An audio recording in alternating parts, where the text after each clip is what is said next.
Okay, this is going to be part 2 of this series, and we are going to start our step 1 tumble. Okay, step 1, part 1, I talked about the equipment you would need, the grit you would need, what you need to get started. Now we're assuming we have what we need, and we're going to get started. This is how you do it. Now, a couple of things. In the last video, I showed that. Okay, this was basically what I would order to get started, and you know, this has some wiggle room in it. What I did in going and getting all this rock for free, that would have taken off, you know, the 10 pounds of rough rock. I've got it right here. I got it all for free.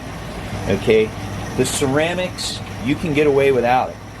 Okay, maybe you're going to buy a grit pack instead of buying poundage of each individual kind. So you can cut the price down a little bit. But if you buy the grit pack, what I'd be afraid of is that we're going to run out of step 1 grit before we have enough rocks to move on to step 2. Alright, so without further ado, let's get started, see how this goes. Okay, essentially what we want to do is we want to fill this barrel 2/3 to 3/4 of the way full. Now what I'm going to do is I'm going to kind of go through these rocks, okay, like, see how you got that big hole in that one? This one, it would probably take at least 5 or 6 weeks to grind that down enough to smooth out those holes. I'm not going to do that one. Okay, this one that I showed in the last video, this one's in because it's pretty smooth already. That one I would not be surprised at all if it's done in a week. Okay, this one's got a big hole in it too. The big hole is kind of it's not unbeatable, but it's going to take you time. Okay, this one's not bad. We'll try that one. This one's pretty good. We'll try that one. Okay, now here's the other thing. We want to kind of get varied sizes.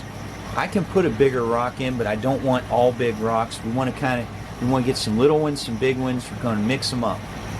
Okay, this was one that I just want to try it. Okay, I'm not even sure what kind of rock that is. We'll see how it comes out. Okay, so this is the process here. Kind of go through, try to find enough rocks to fill it up. Tell you what I'm going to do. I'm going to stop the video now until I've picked enough to fill it up, and then I'll show you what we got and I'll show you what I picked. So be back in internet time just a second. Okay, I'm back. This is what I chose to put into the barrel. I dumped them out so you can see what I got, and then this is what's left. So what will happen is as we proceed, as we pull rocks out to move to step 2, we'll pull more out of this batch and add them in to keep up the amount of rock we need. Now here's the thing, I threw several of these in here just because they're a little different, and I just want to see, like I threw in that rock that has purple in it. I don't know what it's going to do. You know, it may, you know, that's how you find out.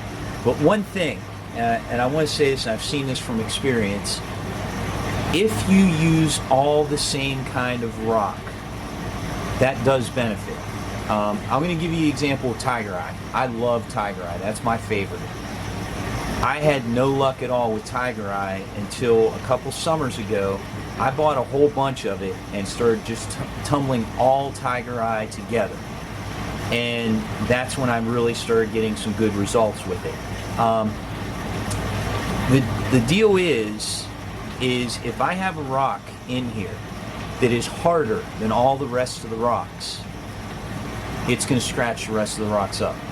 So you want all the rocks to be roughly the same hardness. Now I have a lot of this quartzite type stuff in there, and they're all pretty round already, but you know, some of these things I just don't, you know, I don't know what they are, so I don't know how it's going to turn out. Now the idea was to fill the barrel up about 2/3 to 3/4 of the way. I did not measure it. Okay, I could, but I didn't measure it. It doesn't have to be that exact. But here's the idea. When this barrel is rolling, okay, we want enough rocks in there that they're not bashing into each other. Like if I took 4 of these and I put them in and I ran it, okay, they're going to be bashing into each other for a week, and it's going to chip them, it's going to break them, it's not going to be good. The idea is we want them to rub against each other. That's what's going to do it, because what's going to happen is we're going to put that grit in there and water in there, and as it runs, it's going to wear the rocks down, which is going to create rock dust, and it's going to make like a slurry. Okay, so basically it's almost like mud, only thinner, and it sticks to all the rocks, and that slurry has the grit in it. So when you take the 2 rocks with the slurry and you rub them together, they're going to wear at each other.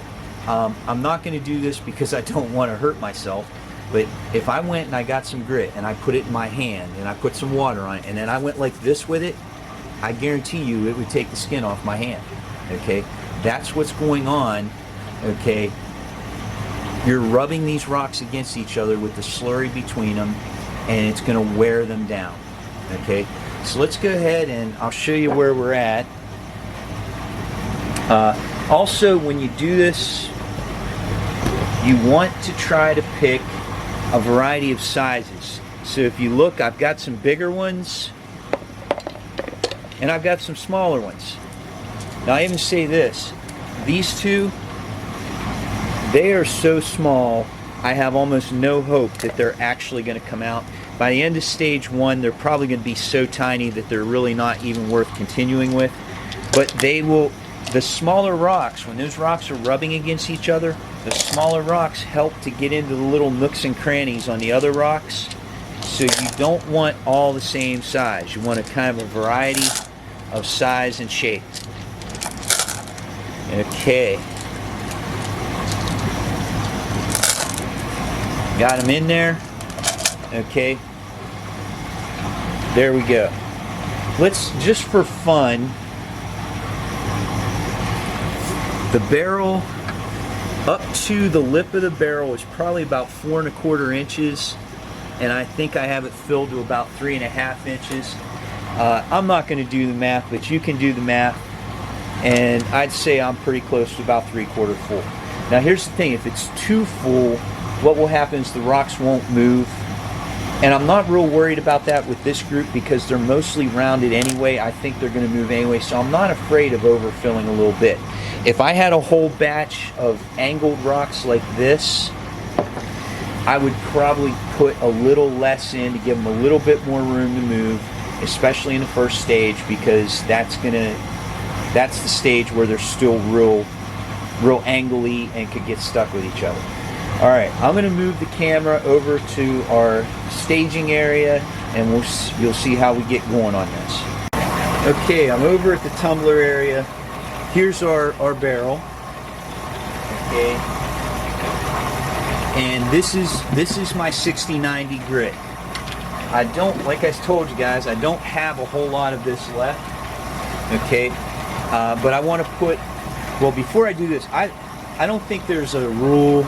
I like to put the water in first, but I don't think it would make a big difference. But we're going to put the water in first. Now the idea, most people will say you want to fill the barrel up with water to just below the top layer of rocks. So you don't want to put the rocks completely underwater, but you want to have enough water that it's almost to the top.